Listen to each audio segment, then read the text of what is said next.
So, this is your moment. If you want to make your own top 5 right now, write them down, put it in a note in your phone, and let's see how your predictions line up with what I've got to say today.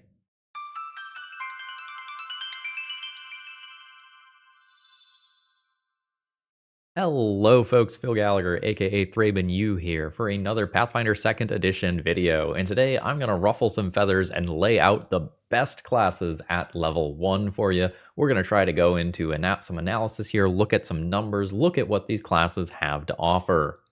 Now, before I get into that, I just want to say, I'm making a serious push on this channel. If you have been enjoying the consistent content and you want this to continue, the best thing you can do for me is in this 3-month window where I'm pushing out a video every single Friday. Hit that subscribe button, help me grow this channel, help me get some more eyes on it, and sweet content like this is going to be continuing.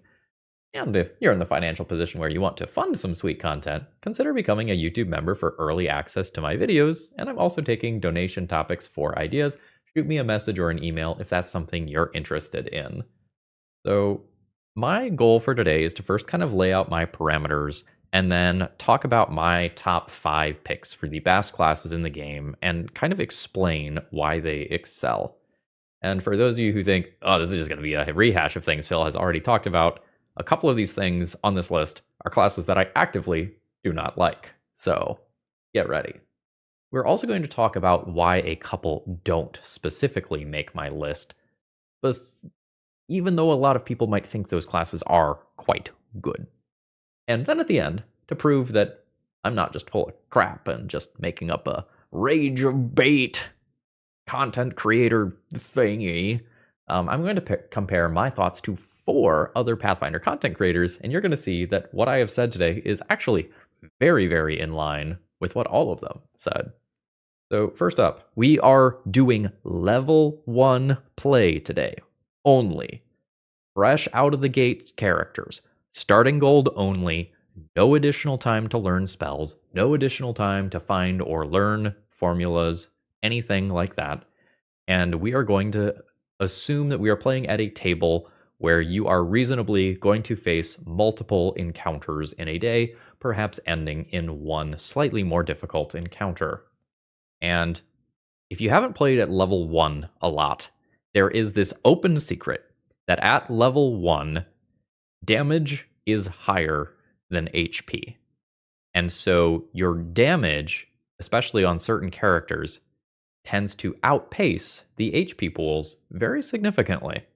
But this is true in both directions.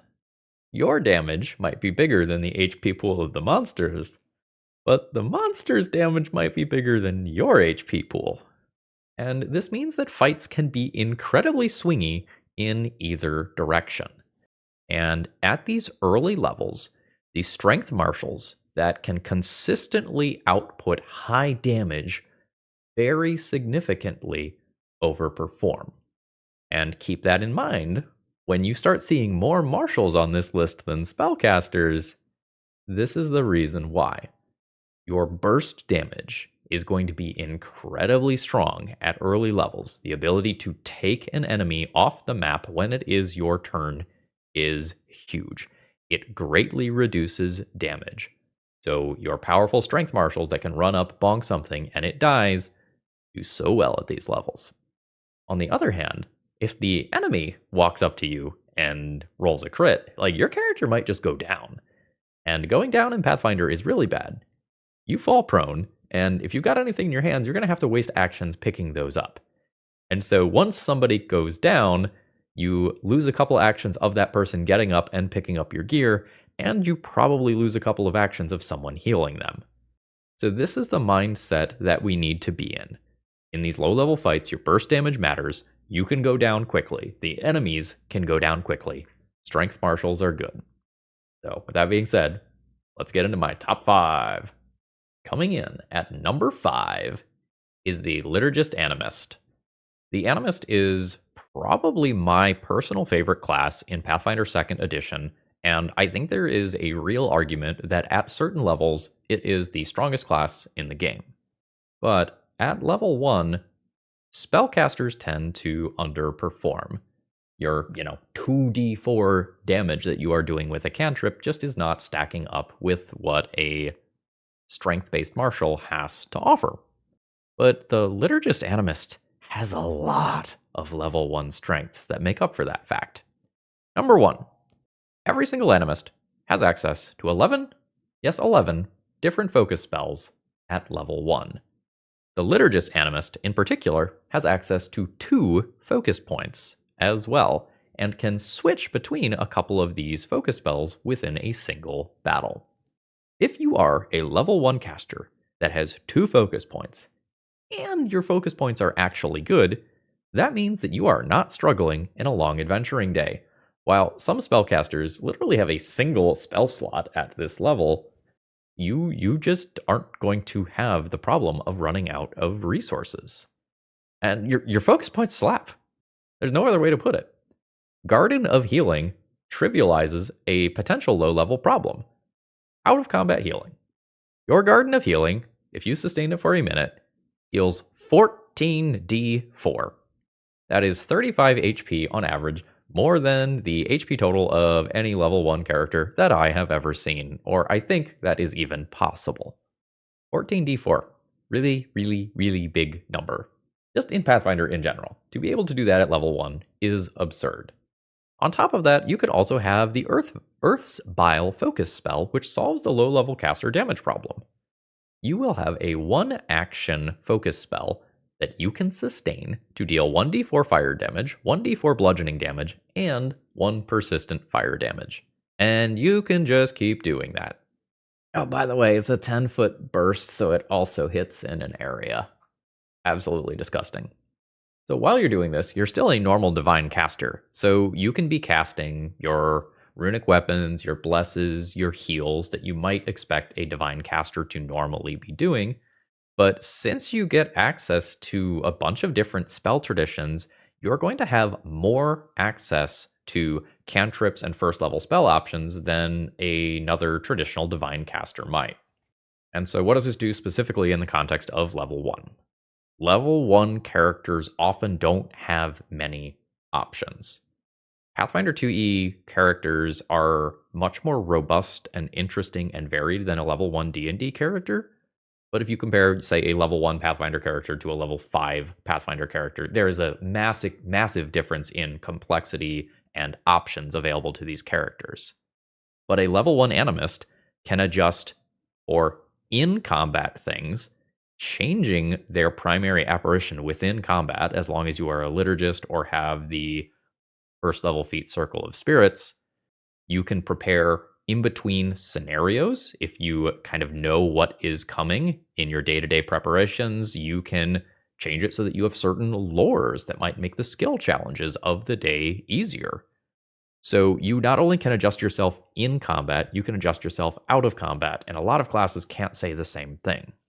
At level 1, believe it or not, you might actually not have enough money for a healer's toolkit, depending on what weapons and armor and other gear you are trying to get for yourself.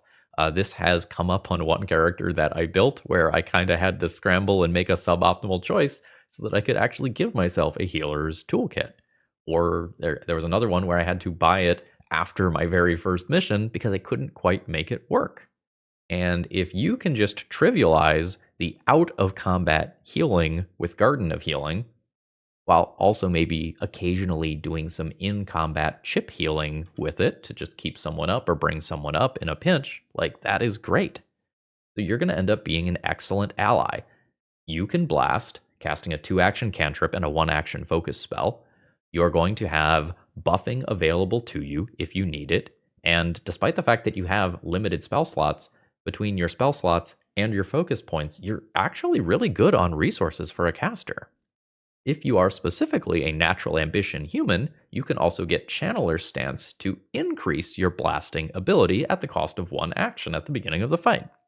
If you are an Ancient Elf specifically, as a Wisdom caster, you could pick up a Druid dedication and get yourself a nice juicy Electric Arc cantrip right at level 1 on your fresh character sheet, and be throwing out Electric Arcs and Earth's Bile in the same turn for very, very good spread out damage in multiple different AoE types. That is a lot to like at level 1. Coming in at number 4 is the Justice Champion. This class is just good. Uniquely, your class gives you 2, yes, 2 different reactions at level 1. And honestly, your class just gives you a lot. You get heavy armor training. You innately get a focus point, which you're probably going to use on the very, very good Lay on Hands ability that can cover out of combat healing or in combat healing, depending on what exactly you need. You also just get a first level class feat. Yeah, you can just, have good proficiency with weapons and good proficiency with armor and 2 reactions and a first level class feat and a focus point and still do a pretty respectable something like a 1d8 plus 4 damage on strikes. And let's think about the context of level 1 here. So level 1 is about killing enemies, right? Your hits are solid. 1d8 plus 4. That's fine. That's good. But with your retributive strike that you specifically get from being a Justice Champion, you are often going to be taking 2 strikes in 1 turn. Not always, but often. And that means that your damage output becomes great on any turn where you do get to make that reactive strike.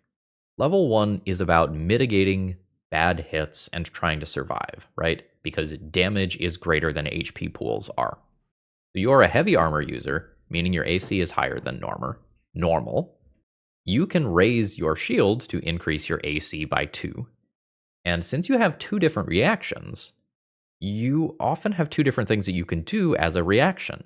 You can shield block if you need to protect yourself, or you can retributive strike if you need to protect an ally and deal some damage.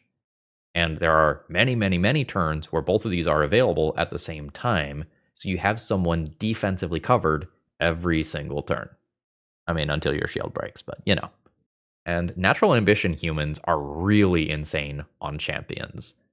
Because you already get a starting class feat, you are going to get 2 of a second focus spell and focus point, nimble reprisal, which lets you step before you take your reaction, and defensive advance, which lets you raise your shield, move, and I believe strike for 2 actions.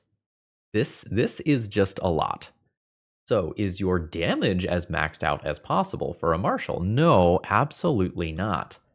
But you get so much from your class chassis here. It's kind of nuts. This class is cracked, and I honestly debated putting this class higher on my list.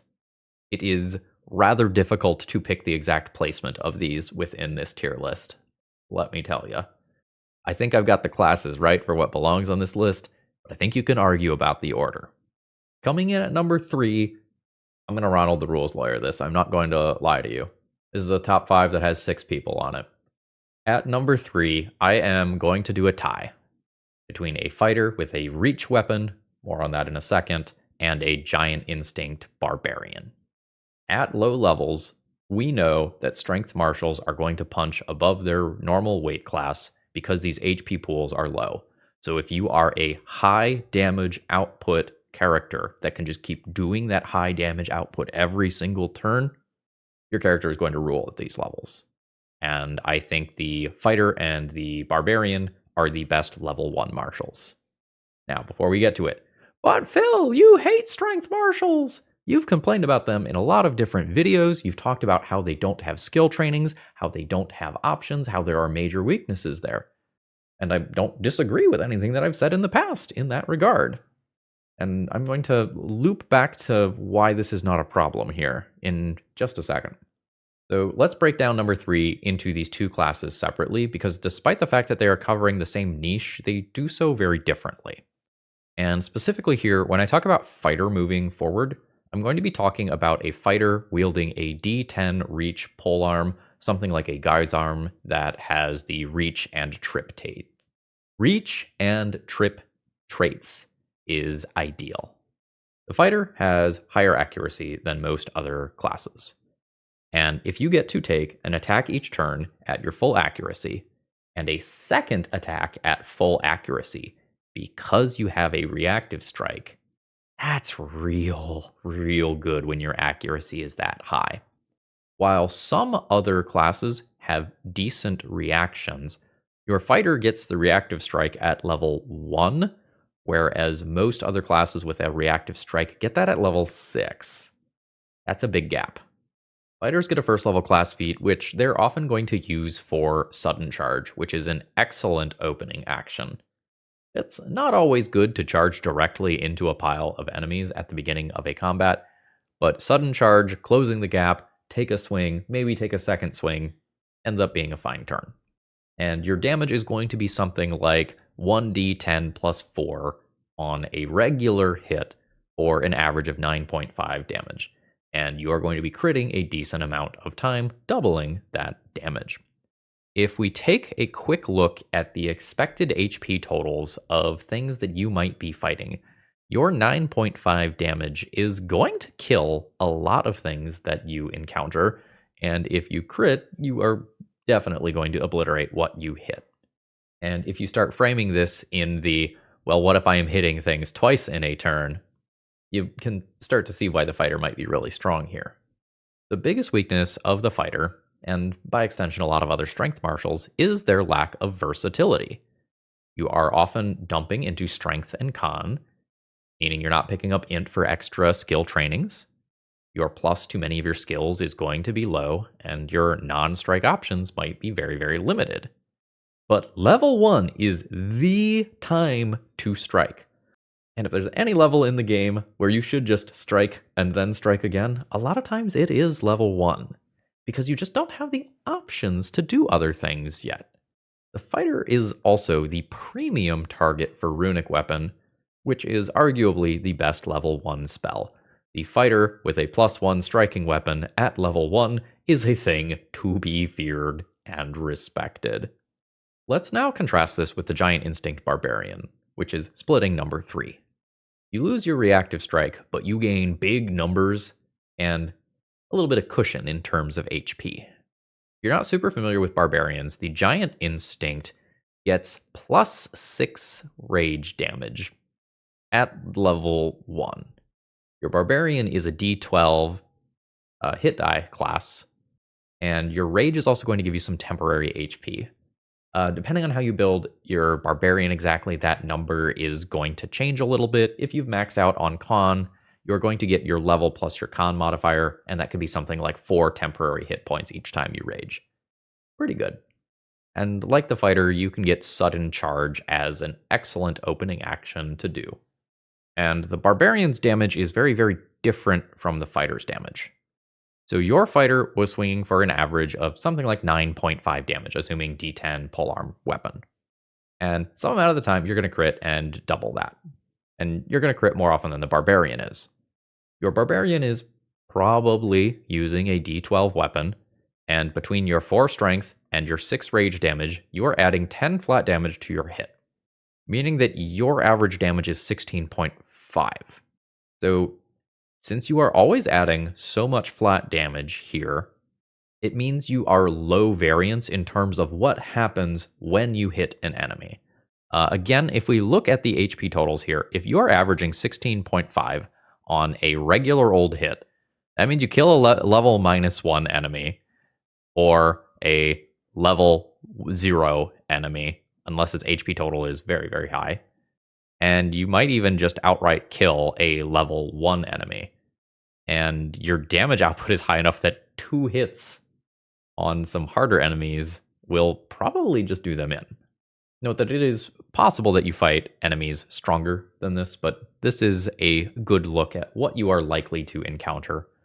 But there are other strength marshals, so why aren't they making the list? I love the Exemplar. I talk about them in a lot of my videos. I think they have incredibly cool and flavorful options that make for sweet character building. But I think the Exemplar starts getting real good at level 3 when you pick up the Root Epithet and you gain something that you can do as a free action when you spark Transcendence. And in level 1 fights, I often think that you do not have the time to put your spark in the right place. And your build might have incredibly high variance. The Exemplar can add some cool flat damage. The Exemplar can get an aura that is giving everyone close to them a +1 to hit. There are a lot of things to like about the Exemplar, but if level 1 wants you to be consistent, level 1 wants you to not waste actions, I don't think the Exemplar is where it's at. Whereas the Barbarian can just add that giant damage every time, where the Fighter always has that +2 accuracy. I think the Exemplar is pretty middle of the pack at level 1, despite getting all 3 of the icons that they do. I also, generally speaking, don't think level 1 Exemplar feats are anything to write home about. So, whereas I've been gushing about natural ambition humans in this video, because, let's be real, they're incredibly strong, I don't think you get to power game the level 1 Exemplar that much. But Phil, my Magus! I think the Magus is a very good class at level 1, but I think it falls right outside of my top 5/top 6 list. When I think about the Magus in my mind, I think the Magus's greatest strength is being a burst damage class while being able to use the limited spell slots to cover utility and strange situations that come up. I think the Magus often just needs to be spell striking with cantrips, not with actual spell slots. And they should be using their spell slots mostly for utility, while maybe having one really cool big boom attack roll option. And I don't think the single level 1 spell slot that a Magus gets lets you really have that caster versatility. Like, you get one spell that you get to use in one fight, and otherwise you're just on cantrips. And while the Magus does have really good damage output, you can Electric Arc and Strike, and that is a really, really good use of 3 actions. I think I would prefer a Fighter or a Barbarian in my party at level 1 specifically. While the Magus does get a focus spell, I think many of the starting focus spells are medium, and when I build Maguses, I often find myself taking Force Fang at level 2 to have something that recharges my spell strike in a more meaningful way. I also feel like the Magus has a little bit of action economy tax with entering Arcane Cascade, a hoop that many other classes don't really have to jump through at this level. So, sorry Exemplar and Magus, I think you fell short today. Coming in at number 2, the Wood Kineticist. It's kinda broken. Kinda broken in the hey, maybe this is not okay sort of way. A natural ambition human that gets a bonus class feat can have all of the following, because a kineticist gets 3 first level class feats. 3. Yeah. So you could have repeatable 1d4 plus 1 healing. Is that going to require the other person to use an action to eat it? Sure. But that solves out of combat healing while also being in combat healing if you need it. You can have a 30-foot cone reflex save that deals some piercing and persistent bleed damage.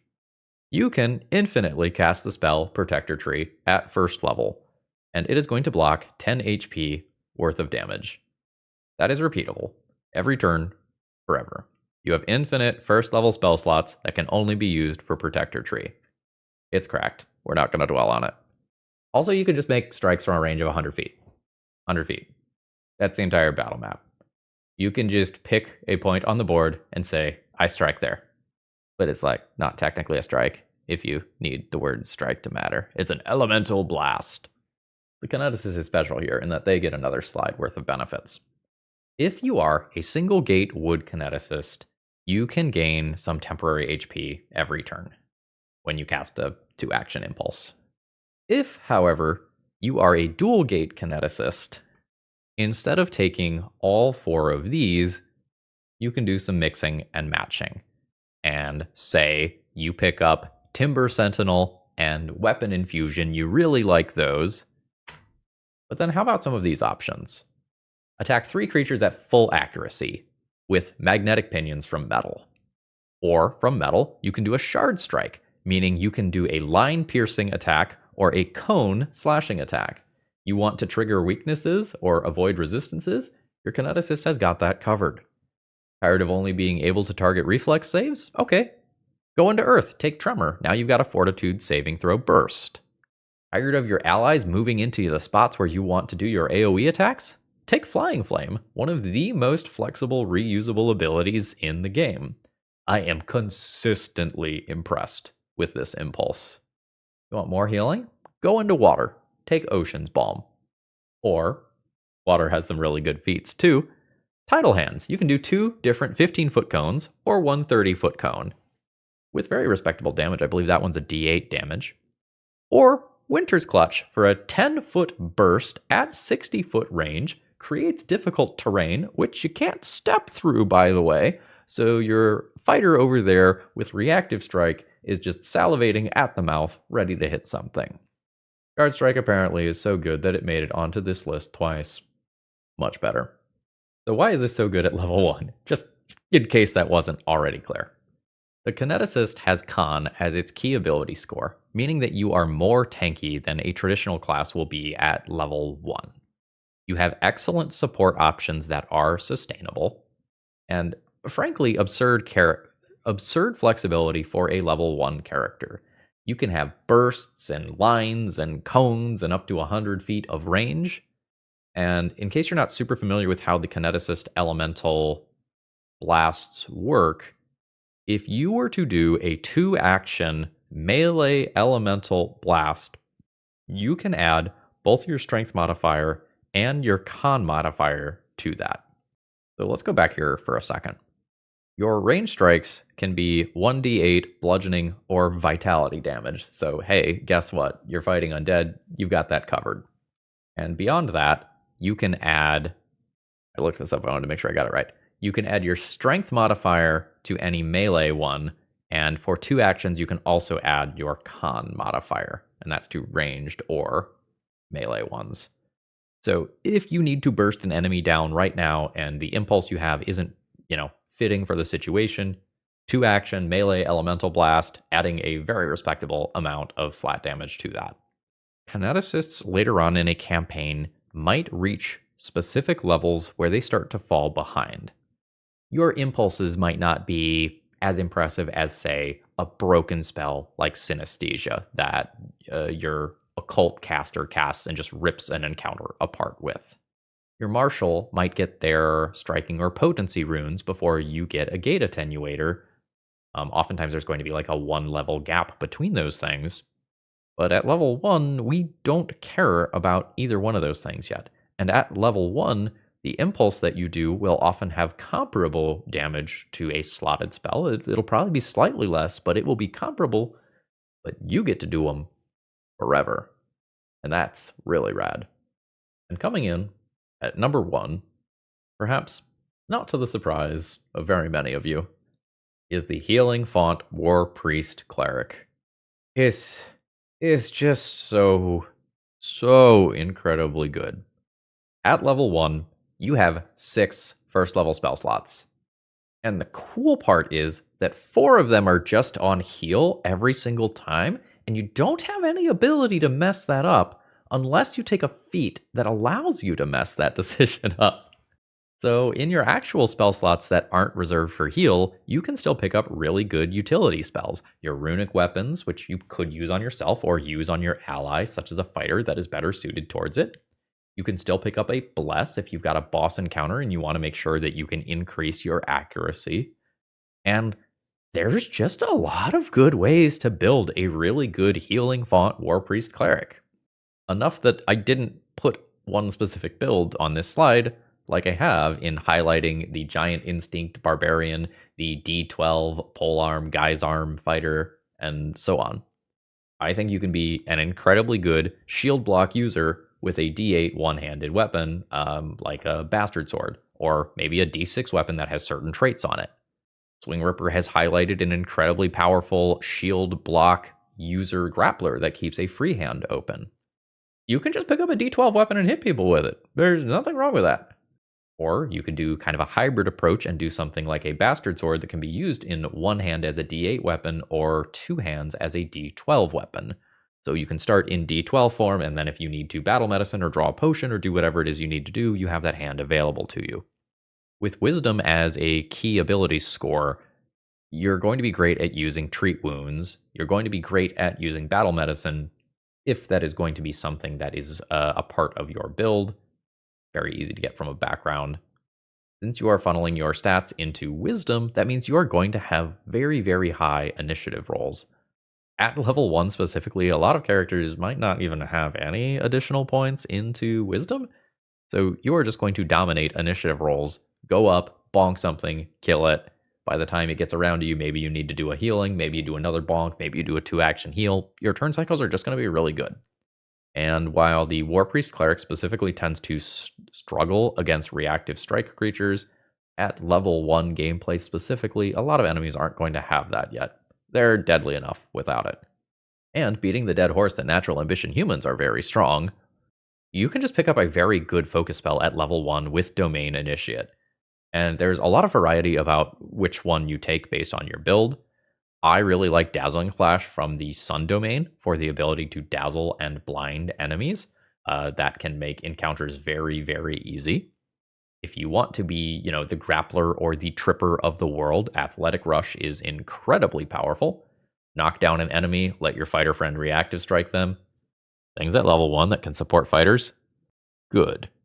Or if you yourself want to be able to output damage, go in, bonk with your D12 weapon, then cast a Cry of Destruction for a cone of D12 damage, assuming that you have already hit something that turn. The amount of stuff that you just get from this class is absurd. Sort of like the champion, what you get from the class chassis here is incredibly strong. You are a martial character that gets 6 spell slots at level 1. It's just great. And the flexibility you get here is incredible. You can bonk. You have in-combat heals covered. You have out-of-combat heals covered. You have buffing covered. You can do maneuvers. You have focus spells. It's just crazy. I did not intend to place Cleric at first when I started making this video. I thought, after analyzing all of them, maybe the Cleric wouldn't be number 1. No, easy top of the list. So rounding this out before we compare my thoughts to the thoughts of other content creators, at level 1, the classes that the best are either significantly more flexible than other similar classes. This is the Animist with their ability to change from day to day, the Kineticist, which covers an absurd number of situations in a single character, range damage, melee damage, bursts, cones, the Champion that can bonk, be defensive for me or defensive for you, while potentially also having focus spells, the Cleric that does the Cleric things, or you surpass other martials while martials are already good, like the Fighter and the Barbarian does, and these characters end up lowering variance in potentially very swingy fights by ignoring some portion of the game. You ignore the enemy's damage because you take them off the map. You ignore the strain of HP because you just save it with temp HP or protector tree or a defensive reaction. Or you just have more answers to problems than other classes because your class is just so incredibly flexible. So, now perhaps what you've been waiting for, a comparison to what other content creators say. Now, I'm pretty good at analysis. I have years of strategy and optimization backgrounds and experience from my Magic the Gathering stuff. There are a lot of content creators who have been doing this Pathfinder thing for way longer than I have. What do they have to say? Well, here's your chart. I asked each one of these creators to give me their top 5, and here is what I got from each of them. This is not ranked in any order. I just asked for their top 5. So Pathfinder gave us the Healing Font Cleric, Barbarian, Fighter, Magus, and Wood Kineticist.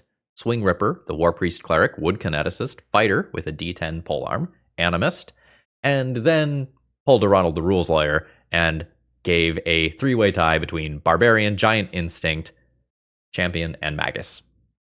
Prime Productions went War Priest Cleric, Champion, Animist, Investigator, and Alchemist. A couple of words here real quick. The Alchemist has some things that are very powerful at level 1. I don't like the level 1 Alchemist in particular, despite the fact that they have some really nice regenerating resources, because I don't think your range of options is that big until you start learning some formulas, and then I think the Alchemist starts to be quite powerful. And Time to Dice said Monk, Champion, Kineticist, Commander, and Barbarian. Time to Dice has a tendency to like tanky characters, and this is very clear with the selection of Monk, Champion, Kineticist, and Barbarian. Monk has a very nice feature. I believe at level 1 they are an expert in all 3 saving throws. That's kind of a big deal. And I personally did not consider Commander and other playtest classes in my considerations. So, where does this fall relative to what I did? Well, let's color code this. So the ones in red are the ones that did not make it into my top 5/top 6 secretly list. Magus was my number 7 and made Pathfinder's top 5. I think that's an acceptable range of variance. We're still on the same page with most of these. Everything Swing Ripper said was included in this video, and we were very, very much on the same page here. Psi Prime Productions was 3 of my 5. I think Investigator is a relatively powerful class. I like it a lot. For the Dawnsbury Days players among you, the differences between the Strategist there and the Investigator in Tabletop are pretty big. The Strategist is pretty busted. Being able to do the Investigator thing where you effectively roll with advantage and you get to know whether or not like you want to make an attack roll on that thing. When you get to do that with a D12 weapon, it's messed up. And Time to Dice included one thing that I was not considering for the purposes of this video. So if we ignore Commander, then the disagreements between these content creators are actually very, very small. So the things that seem to be the best at level 1 are actually pretty agreed upon. But if you disagree, get in the comment section. Like, I legitimately want to hear what people have to say. If you think I've got something wrong, if you want to make a case for your class, get down there, get in the comments, and, you know, lay out your points. Keep it constructive, though. You know, don't get nasty. Don't say, how dare you not include the Panda Knight in the discussion of your video? That's ridiculous. They're clearly the best class. Lay out some points for me. And if you're going to write me a novel, please use paragraph breaks. It's so hard to read a wall of text. With that being said, folks, I hope you all have a wonderful rest of the day. And if you made it this far in the video and you're not subscribed, do me a favor. I want to grow this channel in the next couple of months. Anyway, see ya!